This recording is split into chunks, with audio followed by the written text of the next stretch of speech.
¿Qué tal? ¿Cómo están? Bienvenidos, bienvenidas a WhatsApp, este streaming energético. ¿Qué haces, Luciana Glesser? ¿Cómo estás? Hola, Rafael. Muy bien. ¿Vos? ¿Todo bien? ¿Qué tal? ¿Preparándote para el verano? ¿Ya está? Sí, estoy con todo para el verano. Poniendo los aires en 24. No se me corta nada, mirá lo que te voy a decir, nada se me corta. Bueno, está bien, estás prendiendo velitas. Muy bien. No porque se le corte, sino para que no se le corte. Fernando Krakowiak, bienvenido. Rafael, ¿cómo andás? Cuarto programa, Rafael. Cuarto programa, nadie lo hubiera pensado. Desde que empezamos el dólar no para de bajar, no sé si tomaste en cuenta eso. Todo tiene que ver con todo porque estamos hablando de un sector que va a traer muchísimas divisas y hace que las expectativas mejores y el dólar baje. Antes de meternos con eso, de todas las divisas que van a entrar, lo que tenemos que hacer es recordarles nuestras redes, nuestras vías de comunicación. Claro que sí. Nuestro mail es streamwhatsapp@gmail.com. En YouTube estamos en @WhatsAppStream, nos pueden ver por ahí, nos están viendo por ahí y si no nos están viendo por ahí, bueno, vayan ahí. Estamos también en Instagram, en WhatsAppStream y en Twitter, en @WhatsAppStream. Yo todavía le digo Twitter, sé que se dice X y también hay otras redes nuevas, pero para mí todavía va a seguir siendo Twitter.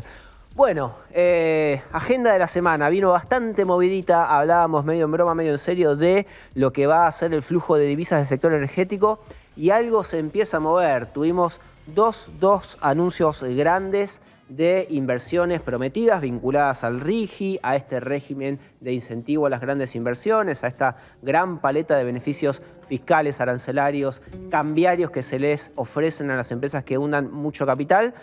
YPF fue en punta, la empresa del Estado, te salva el Estado, Javier Milei, mira vos, con un anuncio de inversión del oleoducto Vaca Muerta Sur, 3.000 millones de dólares aproximadamente, con asociación con otras empresas del sector, un pool de empresas, están prácticamente todas metidas ahí, para instalar este oleoducto que permita exportar un montón de crudo a través de Río Negro, del puerto Río Negro.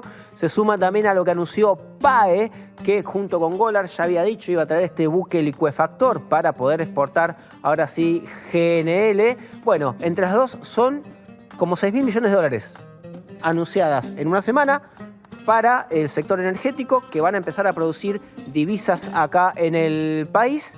Y esta música suena porque ya estamos ahí, ya somos casi Arabia Saudita. Discúlpeme, yo ya me voy a poner en clima. A ver, Rafael, ¿cuál es la propuesta? Nos transformamos en jeques árabes, somos jeques árabes, festejamos. Voy para esta, mirá, acá y acá. Dale que voy con vos. A mí me dicen que hay Subiste rápido. Voy con vos. dólares ahí esperándonos para exportar 20.000 millones de dólares de petróleo y no sé cuánto de GNL. Ahora que estoy, Yo empiezo a gastar a cuenta. El que no confía mucho en los dólares es Craco. ¿Qué es Craco? ¿No crees?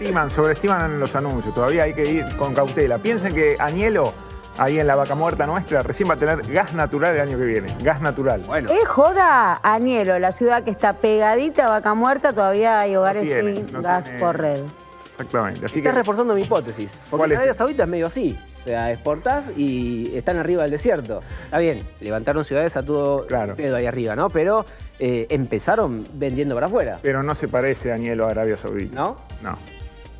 Hay que recortar un par de derechos más y llegamos. Y capaz, eso puede ser. Y un par de años, capaz montar un par de torres, ¿viste? Sí. Pero por ahora falta. No, con esto te estoy diciendo que te saques el ¿No? turbante, ¿Queda bien? pero de a poco, paso a paso. Mejor, mirá, ahí estamos.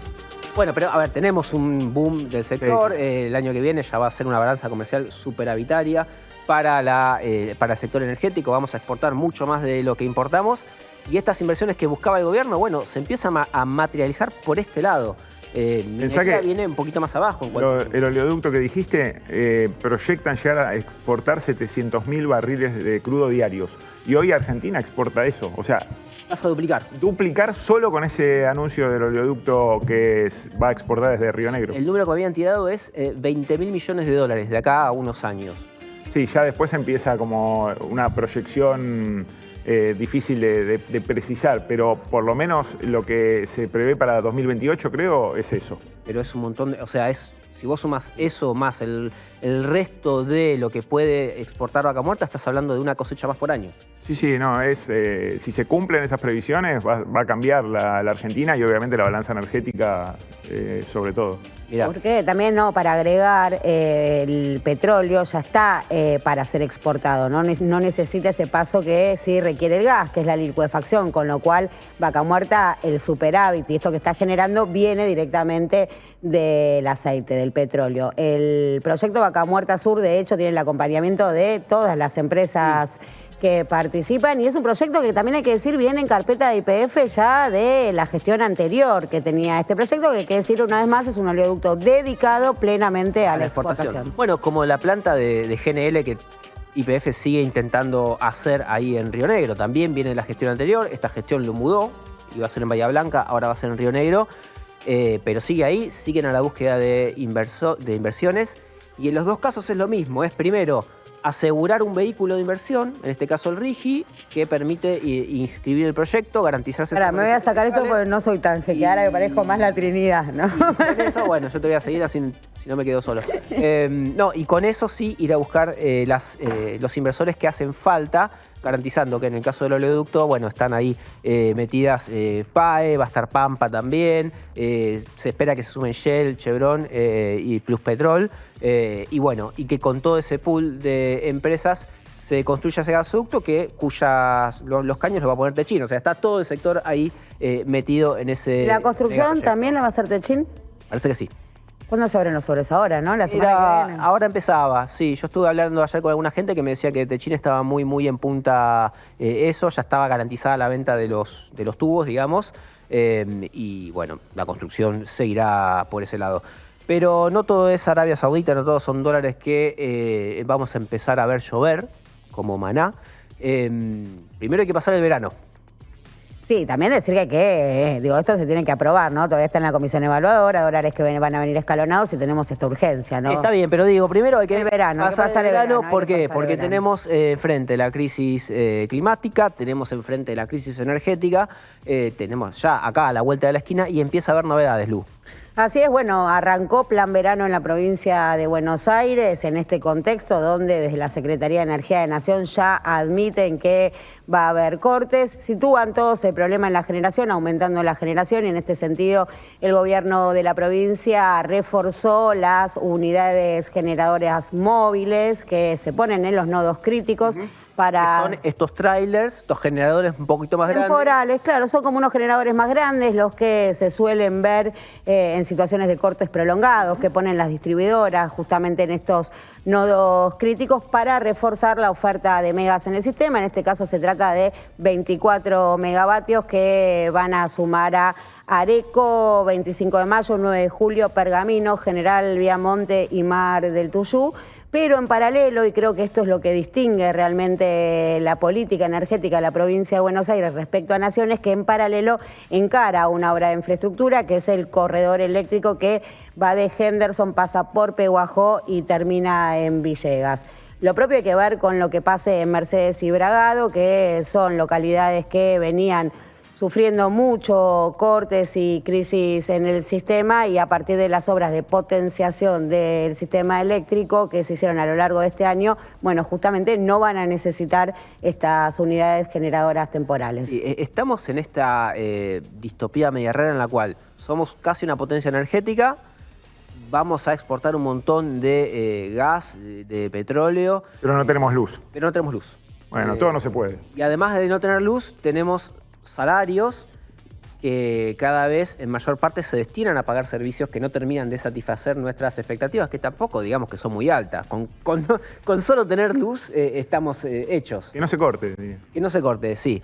Pero bueno, aparecieron novedades al respecto. Fer, hay un informe que publica la UBA y el CONICET regularmente, que va midiendo un poco el impacto de la canasta de servicios públicos en los salarios. A mí me sorprendió el salto que pegaron.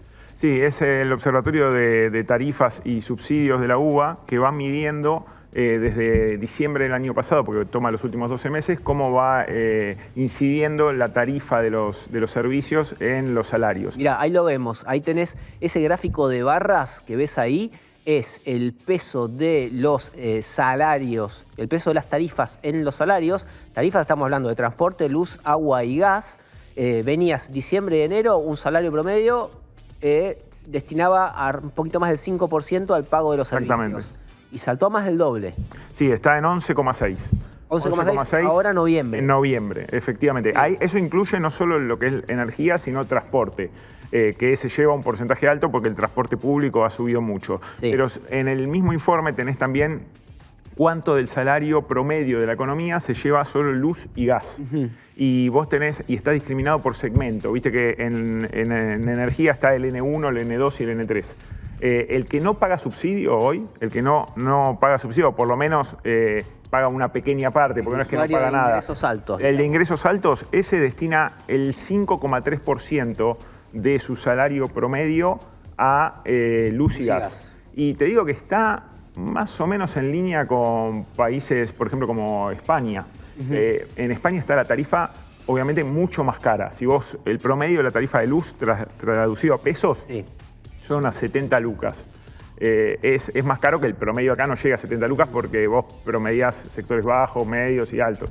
Pero como allá el salario promedio es mucho más alto, está en torno a los 27.000 euros. El peso del Entonces, salario, exactamente, te da más o menos eso. Yo ahí mencioné luz solo, sumado gas y más, te da más o menos 5%, lo mismo que acá. Lo que pasa es que acá todavía hay mucho subsidiado, sí, sobre todo en los sectores medios y bajos.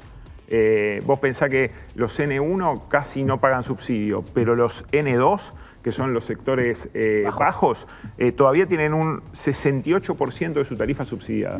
En promedio, ¿no? Porque ese dato también incluye electricidad, gas y transporte, esos guarismos que dan cuenta, ¿no?, de lo difícil que es eliminar la política de subsidios. El gobierno asumió con la decisión de eliminarlos completamente y tenemos el dato de la semana pasada en el anuncio del financiamiento por parte de Banco Mundial y Banco Interamericano de Desarrollo, que una parte de esa plata que se anunció, de esos dólares que van a llegar para financiar, van a reforzar la política de subsidios, con lo cual, por lo pronto, hay larga vida para esto. Y rogar que no devalúen, ¿no? Porque si no empezamos todo de nuevo. Exactamente, porque tenemos que hablar de tarifas dolarizadas, porque pensar eso, ¿no?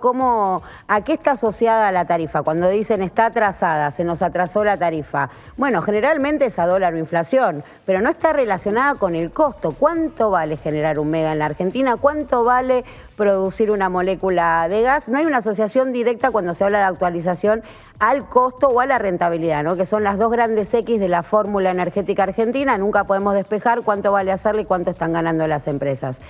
Y iba a agregar un dato más respecto a esto, respecto a el consumo de gas, justamente, sí, gasoducto Néstor Kirchner, que no se está aprovechando ni siquiera el gas que está trayendo, porque al no tener generadoras que utilicen, o sea, estamos desperdiciando incluso gas en esa capacidad de transporte. Mirá, bueno, un dato que tiraste al pasar y para terminar con esto. Usar plata de organismos internacionales para financiar subsidios es usar plata de organismos internacionales para financiar gasto corriente. Esa plata se usaba o se debería usar para obras de infraestructura, que es lo que el gobierno no quiere hacer. Usar dinero blando de la CAF, del BID y de otros organismos para hacer, por ejemplo, mejoras en el acceso a la energía en vez de financiar la tarifa social. En este caso, todo indica que el gobierno va a eso, ¿sí?, a simplificar el esquema de subsidios, a que haya una tarifa social, que en algún momento haya un corte, estas personas entran, el resto no, y se va a ir quedando sin subsidios. Veremos ahí el timing político, porque vienen elecciones también y todo eso también va a impactar en la inflación y en el poder adquisitivo. Pero no son todos malas noticias, no son todos hablar de plata y de subsidios. También tenemos en este espacio a nuestro científico de cabecera, ni más ni menos que Diego Golombek, con sus pastillitas tan ilustrativas y tan explicativas de lo que es nuestro riquísimo mundo energético. En este caso nos vamos a meter con la energía del agua, ¿no? Sí, la energía del mar. Escuchalo de Diego. Las olas y el viento, sucundum, sucundum, y el frío del mar, la la la la la. En esta pegadiza canción se esconde la esencia de algo tan poderoso como la energía mareomotriz. ¿De qué estamos hablando? De uno de los tipos de energía hidráulica que podemos usar. Y ya que el 70% de nuestro planeta está cubierto de agua, más vale que aprendamos a utilizar todas las formas posibles. La energía hidráulica se genera a partir del movimiento y la presión del agua. En este sentido, la energía mareomotriz aprovecha el movimiento de las mareas. El agua se siente tan atraída por la hermosura de la luna que le sigue el ritmo. y se genera una energía potencial. Así sube y baja el nivel del agua en los océanos y los mares, provocando que las olas enormes se rompan con fuerza una y otra vez. Entonces, utilizamos esta energía potencial, la atracción y la gravedad de la relación entre la Luna y el agua, para combinarla con la energía cinética, el movimiento de la fuerza de las olas rompiendo, para que activen las turbinas generadoras de electricidad.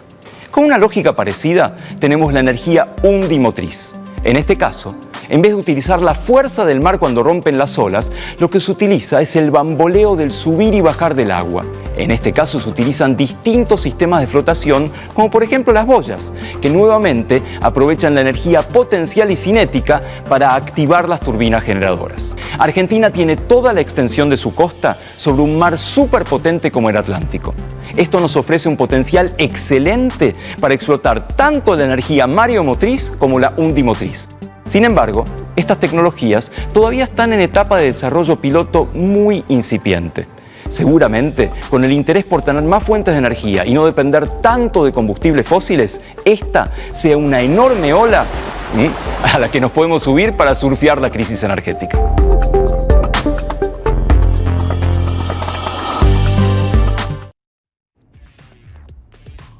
Me copan bastante las cápsulas de Diego, siempre con una mirada un poco más abierta. Muy divertido.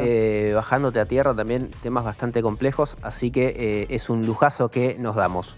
No es el único lujo que nos damos, veníamos hablando de subsidios, de tarifas, del plan verano, de la política energética, de lo que cambió, de lo que se rompió, de lo que continúa.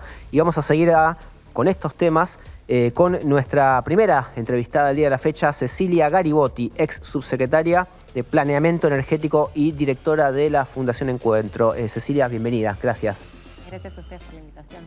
Bueno, veníamos hablando de justamente lo difícil que es manejar esta dicotomía, esta situación en la cual el gobierno acelera con la quita de subsidios, acelera con los aumentos de tarifas, pero no acelera con la mejora del servicio.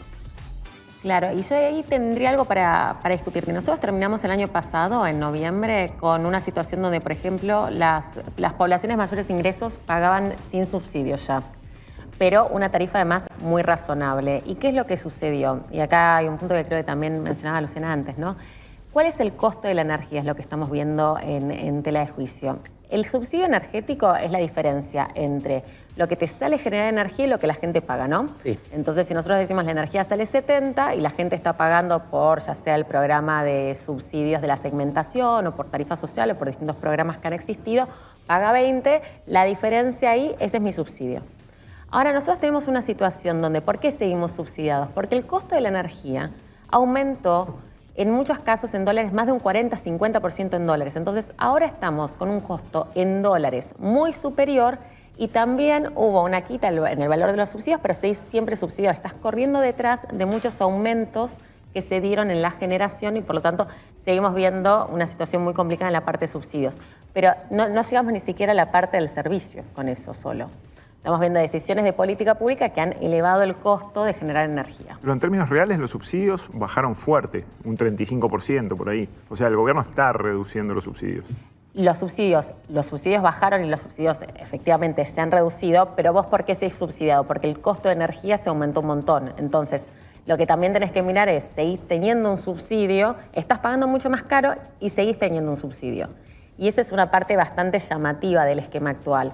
Porque en general en los esquemas de subsidios vos lo que buscás con la intervención del Estado es que la energía sea lo más accesible posible en términos de cómo se define, en términos de mercado y demás, y que, bueno, asequible para los ciudadanos. Entonces vos vas bajando o bajás los costos del sistema, entonces cada vez la energía puede ser más barata y eso tiene que ver con qué tipo de compras es, si importás combustibles, si tenés vaca muerta, todas esas decisiones de política pública Sí. que te afectan el costo del servicio en sí. Y después de eso, ¿cuánto le trasladás a los usuarios? Ahora, se les traslada más a los usuarios, pero los usuarios encima siguen subsidiados técnicamente. Y con estos programas como del Banco Mundial, que estaban mencionando antes, o de organismos internacionales, se puede ver que se va a seguir con la política de subsidios, pero con gente pagando precios históricamente elevados de energía. ¿Qué es lo que subió el precio de generación? ¿Por qué sube? ¿No? Porque uno se puede imaginar que al revés, deberíamos bajarlo. Digo, Vaca Muerta está explotando, digo, tenemos los recursos naturales, vientos, soles, agua. ¿Por qué sube el costo de generación? Bueno, si vos efectivamente fueras a ver lo que son los costos de generación, que es lo que nosotros le llamamos en energía eléctrica el monómico, cuánto sale efectivamente generar energía, y vas a principio de año, en dólares, nosotros tuvimos una primera generación en principio de año muy barata de energía. ¿Por qué es esto? Fundamentalmente por el efecto del gasoducto Néstor Kirchner. Porque antes, para generar energía térmica en base a gas, nosotros necesitábamos importar en muchos casos, y el gasoducto fue mucho gas, mucho más barato. Vos tenés directamente el impacto. Pero a partir de julio nos está saliendo mucho más caro que en años anteriores. Y ahí es donde empezamos a ver ciertas decisiones de política pública que el Estado, por ejemplo, la Secretaría de Energía, deberían poder explicar. Por ejemplo, aumentos bastante altos a lo que se llama la generación vieja, pero por ejemplo, aumentos a la generación de las famosas concesiones hidroeléctricas que ahora mismo se vencieron y que el gobierno ha decidido prorrogar en una etapa como de emergencia, pero que todavía no ha anunciado realmente qué es lo que va a hacer, probablemente una licitación internacional. Pero en este momento se vencieron concesiones. Se vencieron que se pasó el plazo cuando se otorgaron. Digo, no hay nada raro, no hay expropiación, ninguno de esos conceptos que a veces surgen y digan, no, era un contrato por 30 años, se cumplieron. Bueno, sí. Deberían volver. El Estado da una prórroga y mientras le da una prórroga a las empresas que ya no son titulares, les está dando muchos aumentos muy fuertes de esa generación. Ese es uno. El tipo de combustibles que utilizás es otro. Nosotros tuvimos una situación de emergencia en el invierno, donde casi nos quedamos sin gas natural, que requirió ir a importar de urgencia gas natural. Eso vos después, uno lo miró ahí, se escandalizó más o menos un poco, pero vos después ves eso en el impacto en que la energía sale más cara de producir. No es solo que un día el Estado salió y pagó esos barcos o le fue a tener que hacer una negociación con Brasil de último momento. Después eso hace que tu energía de generación sea más cara. Y así hay distintas decisiones. Ahora, más allá del aumento en el costo de generación, también hubo un aumento muy fuerte en la distribución. En el transporte también hubo un aumento, pero digamos, en la distribución, sobre todo el primer aumento que da el gobierno, estaba más focalizado en distribución que en quita de subsidios, que en aumentar el costo que asume el Estado o que asume el privado, el usuario final. ¿Qué tan rezagadas venían las tarifas de las distribuidoras de gas y de energía del área metropolitana? Bueno, ahí en lo que estás mencionando fue clave y en realidad si uno quiere como evaluar este primer año de la gestión energética, lo que vas a ver, ese fue el primer choque, si querés, o la primera descoordinación que existió entre el equipo de economía y el equipo de la Secretaría de Energía, sí, que bueno, en el último tiempo tuvo un cambio. ¿En qué consistió? La Secretaría de Energía cuando llegó podía hacer dos cosas. Una era ir directamente al tema de los subsidios a la energía eléctrica y al gas natural, o empezar a trabajar en el valor de distribución, que es lo último de la tarifa, ¿no? Las tarifas están compuestas. Lo que paga el usuario en su boleta está compuesto por el costo de generación, de transporte y de distribución. La Secretaría de Energía no tocó el tema de la generación en ese momento y eso tuvo un impacto muy fuerte porque frente a lo que fue la devaluación, teniendo los costos de generación los costos de generación están en su mayoría dolarizados, una devaluación muy fuerte, la Secretaría no entró en el tema de la generación, lo cual el primer impacto, los primeros meses, el tema de los subsidios no bajaron, al contrario. En enero tuvimos la cobertura más baja y la Secretaría de Energía se enfocó en la distribución. Fue el primer problema porque sacaron una resolución donde se daba un primer aumento muy fuerte a las empresas de distribución, tanto de gas natural como de electricidad de la zona del AMBA, pero además les ataban nuevos aumentos mensuales a la inflación. Sí. Entonces era como, si vos tenés inflación, vas a cobrar más, pero además el que vos cobres está medio en tu propia inflación. Claro, Caputo lo cortó eso. Por eso fue el primer choque grande que hubo entre economía y energía, porque economía está diciendo, me tenés que reducir los subsidios energéticos, los primeros meses no se redujeron y en lugar de eso fueron a dar un aumento. Además, a cambio de nada, porque no fue a cambio de inversiones, a cambio de mejoras en el servicio. Fue un aumento directo que fue muy elevado en cualquier término del mercado, que puso costos de la distribución que de repente costos fijos, que eran más elevados que los que puedes encontrar en Manhattan, que lo que podés, o sea, el costo fijo es en función de tu categoría de usuario lo que empezás a pagar antes de consumir. Esos costos en algunos casos se subieron a $30, atados después a la inflación, y ese valor de $30, vos vas a Nueva York y es de 19, digo, fue un aumento realmente muy, muy grande, pero además con cero impacto en las cuentas fiscales.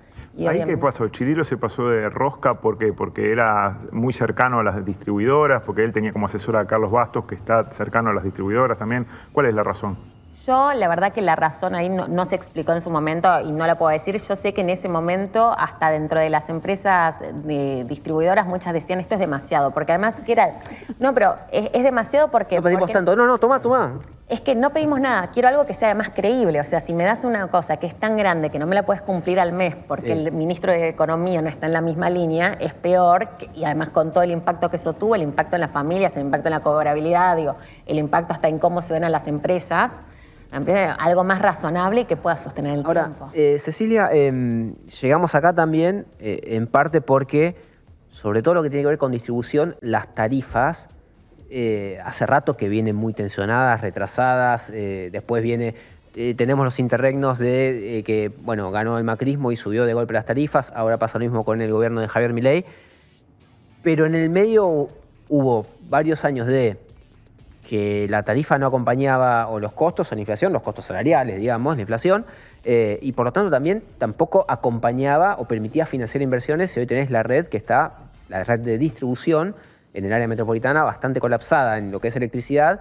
y en gas. Hasta hace poco recuerdo de distribuidoras que no enchufaban, no conectaban más edificios, por ejemplo, porque no tenían más capacidad.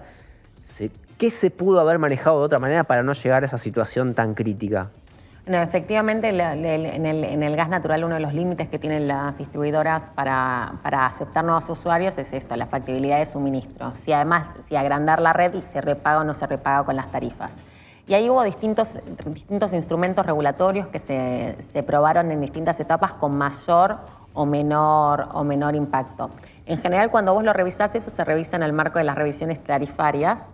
Y ese es uno de los problemas de que en este momento se dieron muchos aumentos sin compromisos de inversión. Efectivamente, cuando vos lo mirás, los aumentos que se dieron este año no vinieron con el compromiso de inversión, lo cual tenés esa situación donde aumentaste mucho tus tarifas y eso no se ve reflejado en un aumento de la inversión. Después, sobre los mecanismos, ahí hay que diferenciar un poco cómo se mueve la energía eléctrica con respecto al gas natural. Y los mecanismos han sido muchas veces de trabajar empresa a empresa con acuerdos con respecto a las inversiones, muchas inversiones a cargo del Estado. Y acá tiene mucho que ver con el rol que uno le puede o no le puede asignar al Estado, y esas son decisiones de política, además incluso de política democrática. O sea, ahora, por ejemplo, podemos estar todos de acuerdo que la gente votó con un Estado por un Estado que interviene menos. Sí. Entonces, bueno, dentro de esa falta de intervención vemos que ciertas cosas no se arreglan solas dentro del mercado. En esquemas que se intervienen más es, bueno, vamos a priorizar estas normas. En la época de Macri casi no tuviste incorporación nueva ni de gasoductos ni de kilómetros de alta tensión. O sea, alta tensión, transporte alta tensión, creo que fueron menos de 5 kilómetros que se inauguraron. Pero tampoco durante Alberto Fernández, ¿no? Porque te digo, en los últimos 10 años casi no se incorporó en transporte eléctrico, por lo menos es un déficit estructural. Transporte eléctrico de alta tensión sí se... ¿Ahí situarías el estado más crítico del sistema en transporte? Hoy, bueno, esa es una de las definiciones que hoy debería dar la nueva Secretaría de Energía, es definir qué va a suceder con el transporte eléctrico. Hasta ahora se habló con la gestión anterior de la Secretaría de Energía que iban a priorizar la inversión privada. Pero de nuevo se está viendo que este año no hubo una reacción dentro de la inversión privada en ese sentido. Y acá es muy importante, y esto tiene que ver fundamentalmente con el tamaño de Argentina. Vos tenés dos formas, o sea, uno ¿por qué usa más transporte eléctrico, más línea de transporte? Porque vas a los lugares donde mejor generas de formas más eficientes. Por ejemplo, nosotros tenemos unos recursos fotovoltaicos del norte, unos eólicos en el sur que son fantásticos a nivel mundial. Pero bueno, tu problema es transportar eso a las áreas de consumo. Ese es, ¿no? Y la otra opción que vos tenés, si en algún momento decís, bueno, en realidad yo no puedo hacer más líneas porque tenemos todas estas trabas, etcétera, etcétera, es priorizar la incorporación de potencia de nueva generación más cerca del área de consumo. Tal vez... Como un parche, porque en realidad lo ideal sería poder tener el financiamiento y hacer esos tendidos, porque es ahí donde es la generación más barata, ¿no? Capitalizando los recursos y trasladándolos a los centros de consumo. De nuevo, es siempre una elección de, si vos no tenés para hacer el transporte, vos entonces podés tomar la decisión, bueno, voy a hacer incorporación de potencia en un lugar que no es tan bueno, pero que tal vez sería muy bueno, ¿no? en comparación, bueno, realmente a nivel mundial tenemos fotovoltaica y eólica muy buena, y tenés que, bueno, tomar en cuenta el costo de ese Kilómetros y transporte. kilómetros. Entonces, Bahía Blanca, vos podés hacer una eólica muy buena de repente, está bien, y estás mucho más cerca de Bahía Blanca y no tenés que transportarla desde otro lugar. Esa es una decisión que, por ejemplo, el gobierno tiene que tomar en este momento, porque vos no podés esperar sino que eso se autorregule de manera... Pero una vez más, aumentando la generación en los nodos críticos, lo que hacen es empujar el costo del precio de generación, ¿no? Digo, abaratarlo sería ir por el segmento de transporte. Claro, no, el segmento de transporte hoy por hoy es un cuello de botella, el cuello de botella más importante que tenemos en el sistema eléctrico, sí. Veníamos hablando recién del plan verano también, que es una manera bastante pomposa de decirle ver cómo vamos a atravesar este verano con restricciones en la generación y problemas en el transporte y en la distribución. ¿Cómo ves que puede ocurrir y qué va a pasar después? Digo, hay, más allá de pasar el verano, ¿hay bueno, pasamos el verano y después estamos más tranquilos o esto sigue? No, ahí estamos hablando del plan verano del gobierno nacional. El nacional, sí, claro. Bueno, yo ahí soy, la verdad, ellos lo están presentando como un plan verano, pero cuando vos lees la letra de la resolución, el del plan de contingencia, es un plan que va hasta el 2027. Va hasta marzo del último año, digamos, electoral de este gobierno. Y ese es uno de los mayores problemas que yo le encuentro, porque estamos haciendo de loco. O sea, si tu contingencia es todo, si tu primer plan de gobierno es una contingencia que dura hasta el final de gobierno, es tu plan de gobierno, digo, no es un plan de contingencia, sí, es un plan de gobierno directamente. El problema que tiene ese plan, el mayor problema que nosotros le vemos, es que no incentiva de ninguna forma nuevas inversiones o nueva incorporación de potencia en un área crítica como es la generación de energía, que es el problema que vemos para el verano, que nuestra oferta de energía no alcanza para nuestra demanda de energía en momentos de pico, que va a ser peor para el siguiente verano, para el verano del 2025-2026, principalmente porque hay máquinas de generación que salen de su vida útil y no hay ninguna previsión sobre cómo incorporar nuevas.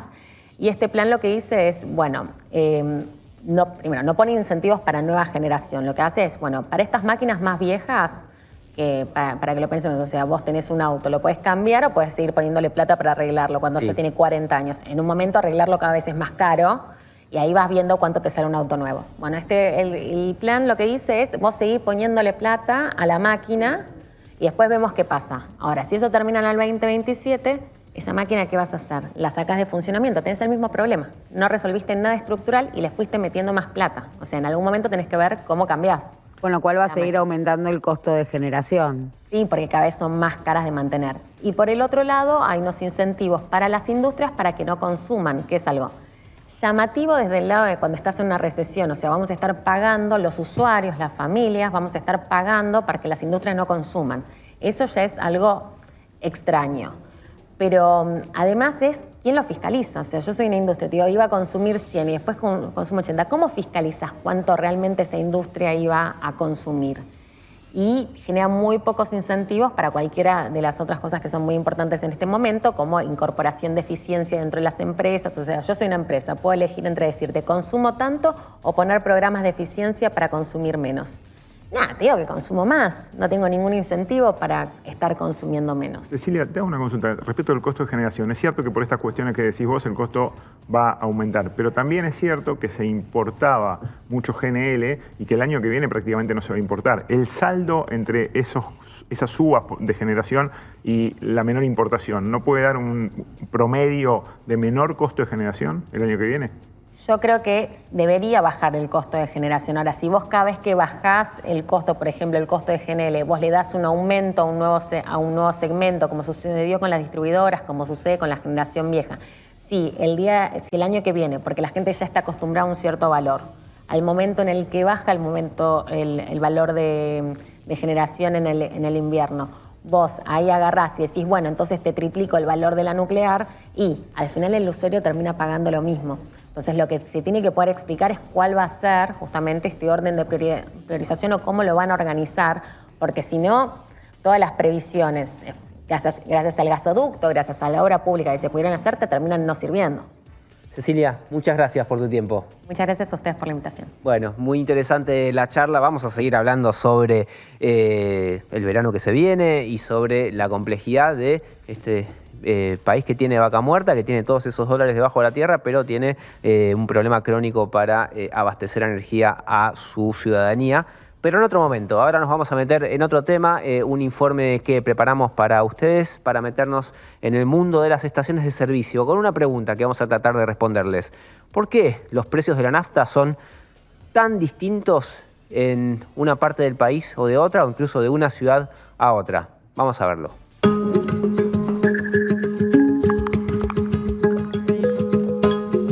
Lo que uno ve en la estación de servicio es el último eslabón en la cadena de valor, porque aguas arriba empezamos directamente con la perforación, con el upstream, que es sacar el combustible, con el midstream, que es sacarles las impurezas más grandes que tiene, hasta llegar a la refinería, que es donde ya directamente sale el combustible hacia la estación de servicio, que es donde el cliente o el consumidor final toma contacto con el último eslabón de esa producción. La nafta viene de refinería, llega a través de los camiones y hacen su descarga con todo un procedimiento, con un protocolo, un vallado de seguridad. Se cierra la estación para poder proceder a la descarga. Cada tapa tiene que tener su color correspondiente y marcado la cantidad de litros que ingresan en la cisterna. Tenemos cisternas que son de 15.000 litros y cisternas que son de 25.000 litros. Hacemos un refill cada más o menos 2 días, ¿sí? Llega un camión completo y se renueva el combustible. En la comercialización vos te encontrás con distintas marcas, las marcas que todos conocemos, las tradicionales, YPF, Shell, Action y otras banderas menos conocidas, pero también que están en el mercado, que son las que el consumidor ve y tiene una marca, digamos, por así llamarlo. Entonces, las que no tienen esa marca se dice que son de bandera blanca, que son estaciones de servicio que nacieron así, que nunca tuvieron un contrato con una compañía petrolera, o que habiéndolo tenido, lo perdieron por distintas causas. La nafta es confiable mientras uno sepa de dónde viene el combustible y si está el camión con todas sus cisternas cerradas. Muchas estacioneros no tienen camiones con las cisternas cerradas, entonces no sería tan confiable, pero es lo de los menos. Y después, bueno, depende de la bandera. La bandera fija un precio, no es lo mismo el precio de Shell con el precio de YPF. Eso es algo que viene desde la época de Guillermo Moreno, que para tener un precio de referencia y dibujar los números en el INDEC, tomaba los de Capital Federal como los precios más bajos. Entonces, todos los aumentos iban al interior del país, pero no a Capital Federal. El precio en diferentes municipios es diferente debido a los impuestos que cada municipio le pone al combustible. El porcentaje de la tasa vial, que eso abarca más o menos de un 28 a un 30% del precio al combustible. Hay también algunas diferencias también de transporte, porque no es lo mismo una refinería que está próxima a Capital Federal y al conurbano bonaerense que una estación de servicio que está en Cholechuel o que está en Villa María. Entonces, bueno, hay tramos de miles de kilómetros, en muchos de los casos, que aumenta significativamente el transporte de ese combustible, pero Argentina tiene unos costos de transportes más altos del mundo, ¿no? Por diferentes motivos, diferentes problemas, pero hay veces que se compara que una tonelada desde Salta a Buenos Aires cuesta lo mismo que de Buenos Aires a China. Entonces ahí te das cuenta, está bien que uno es por mar y otro es por tierra, pero ahí te das cuenta la variación que hay en el transporte y lo caro que es el transporte en Argentina.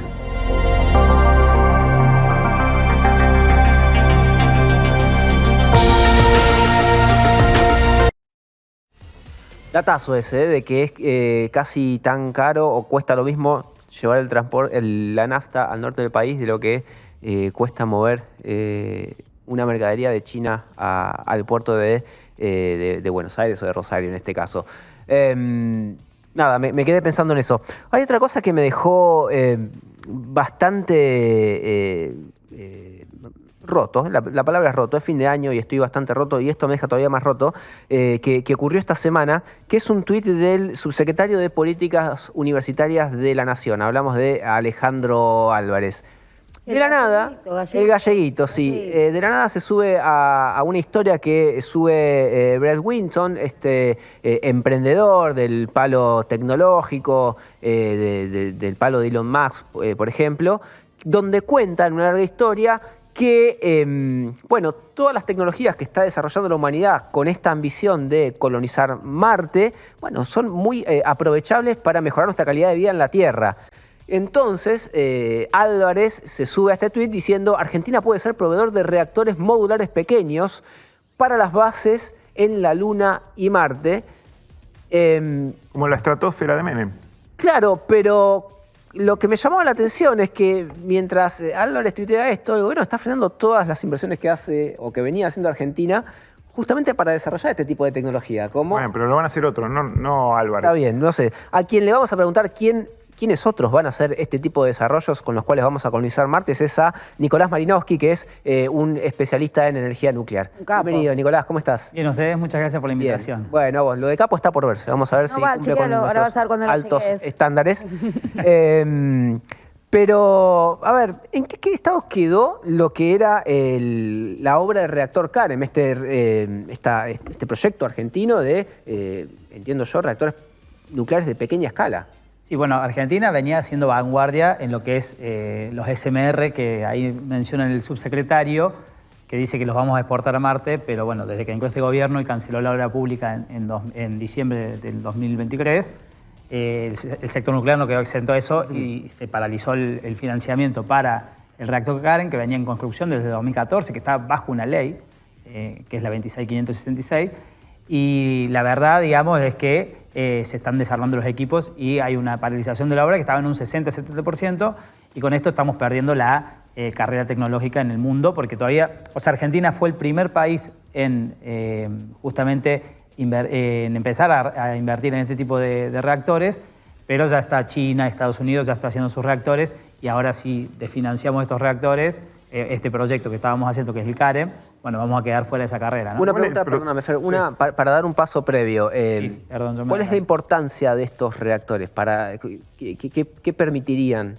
Bueno, ¿Para qué sirven, no? La importancia, o sea, está hablando el subsecretario de Políticas universitarias. Políticas universitarias. Bueno, el desarrollo del CAREM, primero que es un desarrollo científico-tecnológico en el país, que es parte de la joya de oro que nos queda, o las perlas de la abuela el sector nuclear, que viene con una historia de 70 años. La síntesis es ya el reactor CAREM, digamos, de todo el desarrollo que hemos tenido. Nosotros tenemos hoy 3 reactores de potencia, que 2 son modelos alemanes, que son Atucha 1 y Atucha 2, sí, y el de embalse, que es una tecnología CANDU, que es canadiense. Eso aporta más o menos el 6-7% de la energía en el país. El CAREM era un desarrollo que se hizo en la Comisión Nacional de Energía Atómica, y toma un nuevo concepto, que son justamente estos reactores modulares, donde, bueno, tienen, justamente son modulares porque se pueden ir escalando. Vos haces uno de 100 megas, después podés poner otro de 100 megas al lado y demás. O sea, no necesitas una grandísima inversión al inicio, sino que podés... Esa es la ventaja con respecto a Atucha 1, en realidad Atucha 2, porque Atucha 1 es uno de 350 megas, porque es de la década del 60, pero con respecto, por ejemplo, el Wallón One que íbamos a hacer en Argentina, que era la 4ª central nuclear que está cancelada, es un proyecto de 1.200 megas aproximadamente. Entonces esto es escalable en lo económico y también en lo físico, ¿no? Bueno, hoy se paraliza esa obra y bueno, las consecuencias pueden ser graves, y aparte estamos perdiendo la inserción en el mundo con respecto a este tipo de tecnologías, ¿no? Respecto del CAREM, sí, es cierto, este gobierno lo paraliza, pero vos mismo mencionaste que había empezado la construcción en el 2014, el diseño, sí, y la verdad que venía lento, ¿no? Porque yo vengo siguiendo desde hace muchos años el tema del CAREM y es como que siempre se lo está por terminar, falta 1 año, 2 años, y pasaron 10 años y aún antes de la llegada de este gobierno, y todavía quedaba bastante.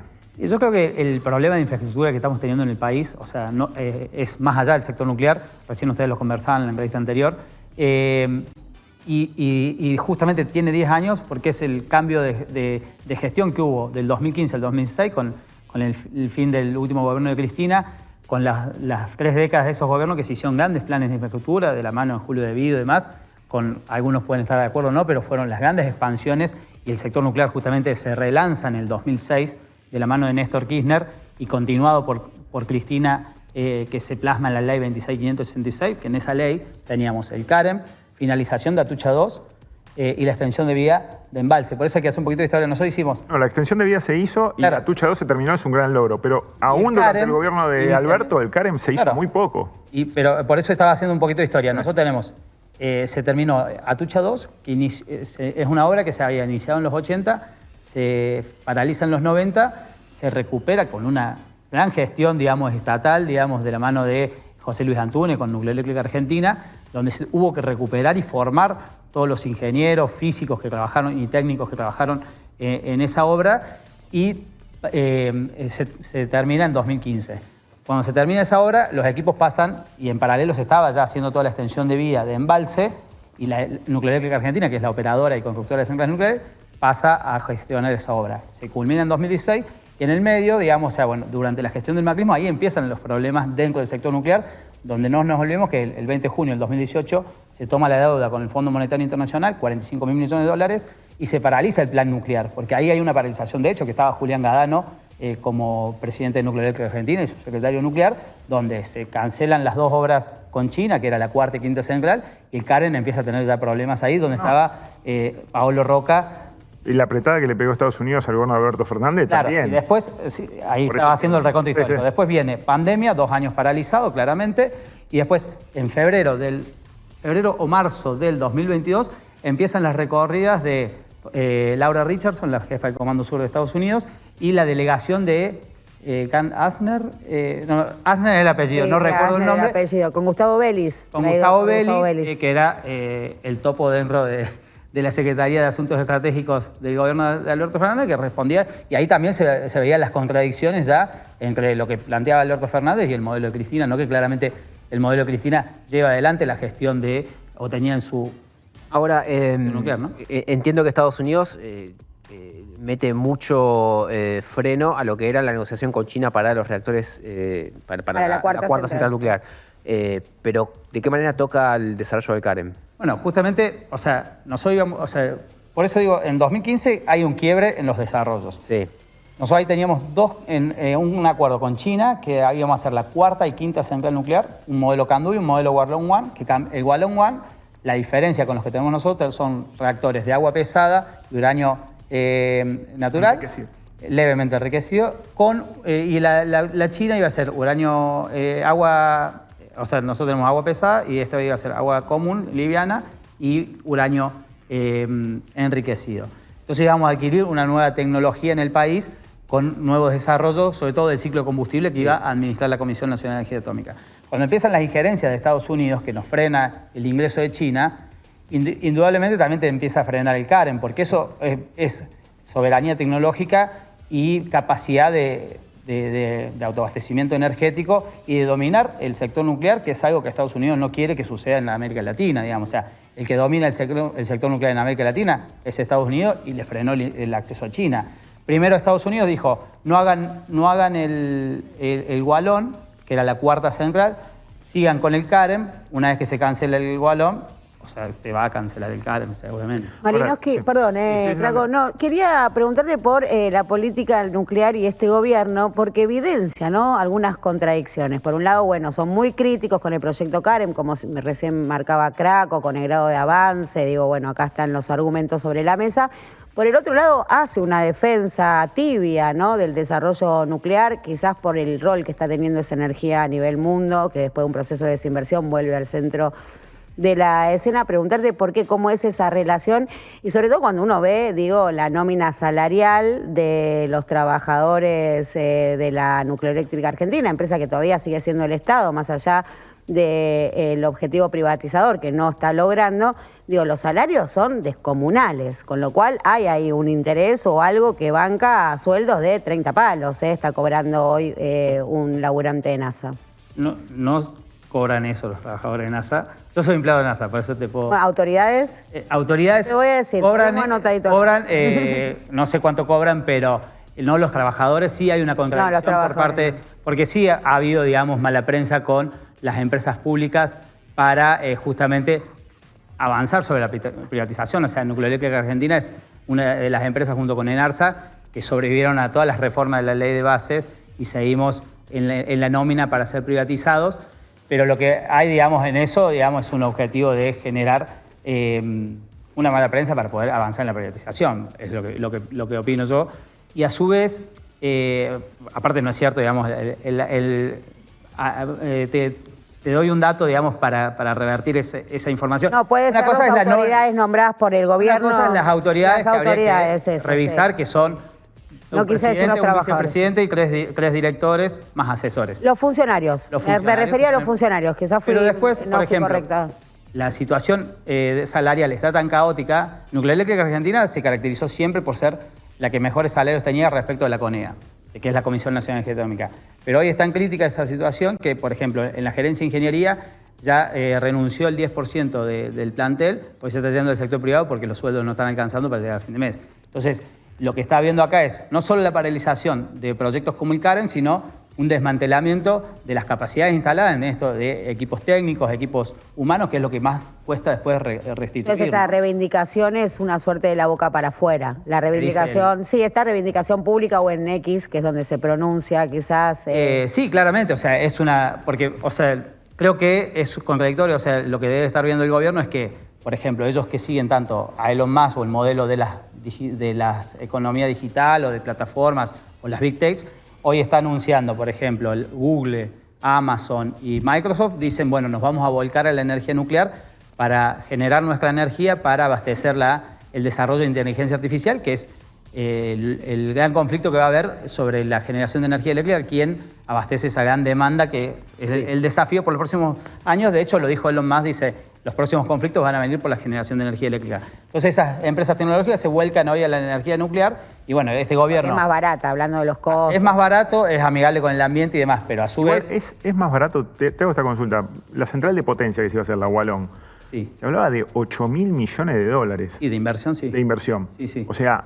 8.200 era el préstamo, el total creo que eran 10.000. Vos comparás con lo que te sale construir térmicas y decís, bueno, entonces riego de térmicas toda la Argentina. Sí. Porque... Hoy si ves la foto del parque de generación, tenés $60 el mega nuclear, 90 el térmico. No, una vez que, pero una vez que lo tenés ya amortizado... Es una hora por 60 años. Está bien, eso es una ventaja. Pero vos cuando hiciste Atucha 2, incluso Atucha 2 digo porque tuvo mucho desarrollo local, mucha red de proveedores nacionales, pero en el Atucha 3, que sería la cuarta central nuclear, vos le comprabas un modelo casi llave en mano a China. No manejás esa tecnología como manejabas la tecnología de Atucha 2 y como manejás la tecnología Candú de embalse. Entonces ahí vos estás haciendo una inversión carísima. Está bien, es una energía estable, como decís vos, a muchos años, pero en el momento crítico que atraviesa Argentina, 8.000 millones de dólares es un número, por lo menos, a pensarlo con tranquilidad.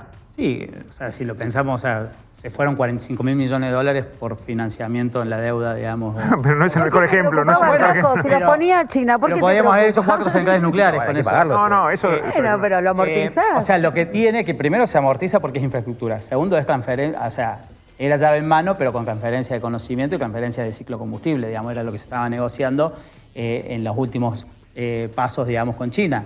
Es una obra que la terminás repagando, o sea, se termina amortizando en el tiempo, por eso es una obra que hace el Estado y no lo hace el Yo te Estado. planteo esto porque incluso adentro del gobierno de Alberto Fernández, que se firmó para avanzar con la construcción en 2022, ¿sí? Antonio firmó, había mucho ruido y mucha interna respecto de si convenía o no avanzar, porque para sumar generación, primero que obviamente es una obra que la pueden terminar con suerte en 10 años. Entonces vos necesitas sumar generación hoy y te metés en una inversión que capaz vas a terminar dentro de 10 años y que te demanda 8.000 millones de dólares y hay que ver quién financia eso, porque los chinos decían, bueno, yo financio el 85, el gobierno quería el 100, nunca se pusieron de acuerdo y ahí quedó. Ahí quedó.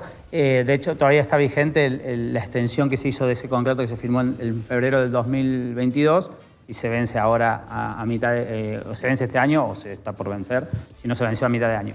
Pero... sí, más allá del componente de generación, yo creo que son distintos planos los que hay que manejar cuando uno ve la matriz energética del país. O sea, si uno ve el sector nuclear, primero incorporás megavatios que no emiten gases de efecto invernadero, entonces aportás en términos de cambio climático, después aportás en desarrollo de ciencia, tecnología, incorporación de tecnologías nuevas, y después si tenés si vos necesitas megavatios rápidos, bueno, ahí tenés que recurrir a lo térmico, no te queda otra, y utilizar el gas de vaca muerta, hoy con la infraestructura del gasoducto presidente Néstor Kirchner. Y si no, desarrollar hidroeléctricas, eólicas o solares, ¿no? Nicolás, te hago una más, un poco más conceptual. Estamos hablando de una energía limpia, la energía nuclear, pero con muy mala prensa. Una muy mala prensa que en algún punto se ganó. Tenemos el episodio Chernobyl, el episodio Fukuyama, ¿fue? Fukushima en Japón. Es decir, por lo menos la percepción del que no entiende nada de esto, levantó la mano, es... Al lado de mi casa no me la pongas. Claro, la quiero lo más lejos posible. Te agrego de hecho, Alemania dio de baja toda la potencia nuclear que tenía para abastecerse de gas ruso y después se terminó generando energía con carbón porque se le cortó el gas. Y te agrego un episodio más, la bomba atómica. Bueno, claro, está bien, pero ahí uno puede decir... pero generalmente no se menciona porque justamente se menciona lo negativo de Rusia. No lo mencioné de porque ahí en definitiva es el uso de la tecnología que vos le das y no la posible falla que pueda haber en las precauciones, digamos. Vos podés usar eso para matar o podés usarla para generar... Sí, no, yo digo por la mala prensa de dónde viene, digamos, ¿no? Pero digo, por ahí empezaste a responder la pregunta, ¿qué es esto? ¿Por qué tiene tanta mala prensa una energía que es mucho más limpia y segura y confiable que todo el resto que vemos en el mercado? Primero, el lobby petrolero es muy fuerte, que hace, digamos, que hace en contra, digamos, de este uso de tecnología. Después, se ha generado un sentido común por los accidentes que ha habido, porque claramente cuando hay un tipo de accidentes tiene un impacto. Es una catástrofe. Son catastróficos. Argentina tiene un desarrollo de 70 años con una bandera que es el uso pacífico de la energía nuclear. Y nosotros hemos tenido ya 70 años de desarrollo, venimos desde el 73 a la fecha, Atucha 1 operó 50 años, ahora salió de servicio para hacer su extensión de vida el 29 de septiembre. Y no hemos tenido, digamos, en Argentina malos antecedentes respecto de este tipo de energía. Y después la industria, digamos, ha ido evolucionando y hay muchas barreras en términos de seguridad, sobre todo después del accidente de Fukushima, que lo que hubo fue una falla que no fue prevista en el diseño, o sea, pasó las barreras de diseño porque fue una ola más grande en el tsunami y bueno, combinaron un montón de factores.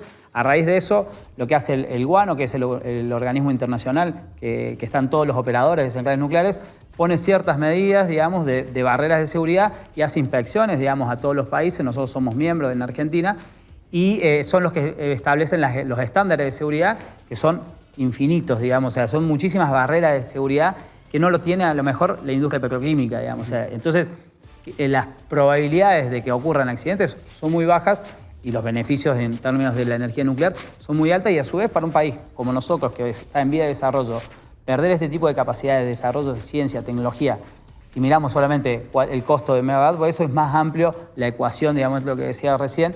Si miramos solamente el costo operativo de una central, es una cosa. Después si miramos las externalidades positivas que tiene para el país este tipo de... porque, por ejemplo, una de las empresas que se va a privatizar es IMSA. Sí. IMSA es tiene calificación para proveer con normas internacionales de estándares nucleares, producto de la extensión de vía de embalse. Y eso hizo el recipiente de presión del Carmen. Del Carmen y hizo los generadores de vapor de embalse. Entonces, y hoy se la va a comprar una empresa estadounidense por monedas, que es ARC Energy, una empresa petrolera que quiere empezar a diversificar, sobre todo, fíjense el vuelo que está tomando la energía nuclear. Y a su vez, en el mundo, nosotros hoy vemos, Estados Unidos tiene 93 reactores en operación, pero el que viene segundo y que viene avanzando es China, tiene 56 en operación y está construyendo 29. En diciembre estaba construyendo 24 y este año ingresó 5 construcciones nuevas y su plan es 5 centrales nuevas por año. Una locura. Ingresa y mientras va y las termina en 5 o 6 años, ¿no? O sea... Muchas gracias, Nicolás. Por favor, gracias a ustedes. Lujazo. Tenías razón, un capo. ¿Viste? Mirá, yo no creía en vos, voy a tener que empezar a confiar. Bueno, pero Nicolás sí. Sí, Nicolás me ha dado la talla con este espacio de reflexión que es WhatsApp. Vamos a hablar de un tema mucho más importante ahora, que es cuánto gasto yo en venir hasta acá en el auto. Hice una prueba que la quería compartir con ustedes. Yo me dedico al periodismo de investigación y en esta oportunidad le pregunté a ChatGPT. Le digo, ¿cómo puedo hacer para manejar y ahorrar más energía, más combustible en este caso? Me tiró algunos tips que ustedes me dirán si son... Ojo con las alucinaciones. No. Ustedes me dirán si esto que me tira el algoritmo es algo que vale la pena probar o que se está pasando a algunos pueblos. Primero, es ChatGPT, o sea, te voy a hablar en un tono neutro. Número 1, conduce de forma eficiente. ¿Qué significa esto? Bueno, evitar aceleraciones y frenos bruscos, porque cada vez que aceleras y frenas de golpe y vuelves a acelerar, exigís más al motor y por lo tanto chupa más combustible. Si vas a una velocidad constante, ahorras todo eso y el auto va con mayor eficiencia. Por supuesto que esto es más fácil hacerlo en ruta que acá en la ciudad. Después a ver qué me dicen de esto. Mantén una velocidad moderada. Si vas en ruta entre 80 y 100. A mí me parece poco. Digamos, yo no me da ansiedad, sí. Pero si yo veo un 120 de máxima, no puedo ir a menos de 120. Porque es esto, me da mucha ansiedad, necesito llegar. Una cosa más que dice al respecto es moderate con el aire acondicionado. O sea, cerrar las ventanillas del auto porque entra viento y hace que el auto le cueste más moverse. Lo estoy traduciendo al idioma de Esteban. O sea, hace más fuerza el auto. Cerrar las ventanillas y usa el aire acondicionado lo menos posible. Una cosa o la otra. Porque si no, es medio complicado, sobre todo dentro del auto en ruta hace calor. Así que ahí se me empieza a complicar un poquito. ¿Pero llegaste a una conclusión? No, por eso se la estoy compartiendo con ustedes, como para que ¿Querés que nosotros lleguemos me a la ayuden conclusión? a tomar una decisión? Esta me mató. Esta dice que en ciudades tenés que apagar el motor cuando te detengas más de 1 minuto. Acá sí que no te sigo. Porque ponele, vos estás frenando todo el tiempo, sigue embotellamiento. Pero no le cuesta y no chupa más cuando lo tenés que prender. Aparentemente no lo sé. No tiene un envión de arranque así. La ciencia dice que no, porque baja medio litro de golpe, no. El envión de arranque lo tenés porque frenás y arrancás. Pero la cuestión es que también me da ansiedad. O sea, si yo estoy manejando y que estamos frenados, si el auto adelante hace eso y lo tiene que encender cada vez que tenemos que avanzar un poquito, no vamos a llegar a ningún lado. Lo que sí, y esto medio que lo hacía, pero ahora veo que tiene sentido, yo lo hacía por mi ansiedad, pero veo que tiene un sentido de eficiencia, es usar el GPS del teléfono, el Waze o el Google Maps, para elegir el mejor camino. ¿Por qué? Porque el camino que tenga menor tránsito es el que más posibilidad de ahorro energético te produce, porque justamente evitas esto, los embotellamientos. Estoy llegando a una especie de conclusión. Hay un costo argentino también para nosotros ahí, porque la falta de infraestructura y buenos pavimentos y buenas calles hace que un argentino tenga que consumir más nafta que un alemán que tiene las autopistas que, ¿no? Pienso. ¿Se entiende el razonamiento? Sí. Digo, volviendo a esta idea de que cara que es la Argentina en términos de logística por la falta de infraestructura, también se traduce en este caso particular. Creo que tiene más que ver con la densidad de las grandes ciudades. En San Pablo les debe pasar lo mismo que a nosotros, o en Ciudad de México, a una escala mucho mayor. En Ciudad de México es peor todavía. En Alemania, y claro, ni hablar. O por ahí vivís en Venezuela y no te importa. No, ahí vas al bar y pedís un litro de nafta. Pero, por ejemplo, en Alemania o en Italia, que estuve y me acuerdo de estas cosas, tenían las mismas políticas de transporte público, hacía que te incentivaban a vos a dejar el auto en las afueras de las ciudades y moverte en transporte público, con lo cual ahí evitaba justamente entrar y gastar nafta en esto. Somos de fomentar el transporte público, ¿no? De tener un buen sistema de transporte público antes de que tener que salir con el auto, estacionar, pelearte con él, ¿no? Es mucho mejor delegar en un buen sistema de transporte público. Daría mi vida por tener que bajarme del auto y poder subirme a un transporte público que me llevara vivo lejos, que me llevara a horario, a donde tengo que ir. Tengo que ir a muchos lados, no me queda otra que moverme en auto. Un datito más te agrego así obvio, me respecto suma. a esto, porque quizás para nosotros lo tenemos incorporado a esto, pero muchos o la gran mayoría no sabe que cuando vos le ponés nafta, el combustible que va en el auto, no es todo hidrocarburos. Hay una parte que es combustible extraído de la caña de azúcar y del maíz, y tiene una tasa de corte reglamentada, con lo cual vos ahí no solo estás poniendo la producción de vaca muerta, sino que estás poniendo un poquito de Tucumán también. Sí, bioetanol en ese caso, de maíz o de azúcar, y en el caso del diésel, el biodiesel de soja, acá no. De soja, de soja es acá. Sí, de todos los granos acá. Este sí que no lo tenía. Dice el ChatGPT, llenar el tanque por la mañana o en horarios más frescos hace que la densidad del combustible sea menor, porque dice que es mayor a temperaturas... Igual vos probaste a repreguntarle, porque viste cuando le repreguntaste dice, no, es cierto lo que decís, no fue como había pensado. Te refuta todo el tiempo. Te tira un Vos par de sacás frutas y cuando vos dudás, Tenés que chequear 3 veces con el chat. no resiste la repregunta el chat. No le hice la repregunta, lo estoy llevando de a poquito, no lo quiero atosigar tampoco, ¿viste? Porque me dice, pará, calmate, estás muy ansioso. Bueno, última, esta sí está piola, todos los autos relativamente nuevos traen sistemas de ahorro de combustibles, llamados eco o lo que fuera, darle bola a eso sí, yo lo hago y realmente funciona. El mío tiene como el medidor de cuán eficiente está siendo mi manejo, lo veo en tiempo real. O sea, si yo voy en ruta, ponele a una velocidad de crucero, veo que estoy haciendo, no sé, por decirte algo, 15 o 20 kilómetros por litro. Claro. Y piso más, eso baja. Y eso es como que ahí me va moderando un poquito. Y lo último... Vas a manejar con una libreta de apuntes con todo lo que tenés que hacer. Sí, lo cual eso tampoco es seguro.